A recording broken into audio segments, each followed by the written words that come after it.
I'm Heather with WTI. Recently, our kids got scooters and bikes, and we thought we needed to upgrade their helmets. The ones they had were fine, but I feel like to best protect them, we needed this style. So we found this one, thought it was a great deal because you can adjust it to the head size. We have one big head kid, so it's nice that he has his own helmet specifically for his big head. It's not ugly to look at either. He is a big fan of the ocean like I am, and we really like the look of this. Nice visor to help with the sun. As you can see, he's super excited to go get on his bike. He does not mind because this looks so good on him and is so comfortable, has great ventilation, and I just like that it keeps his little nugget safe.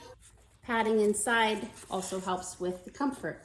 I thought this was pretty thoughtful, but even the chin strap has some comfort built into it there, and I haven't seen that on them before. So we're definitely happy with it. Definitely something we recommend and well worth every penny we paid for it. That's my point of view.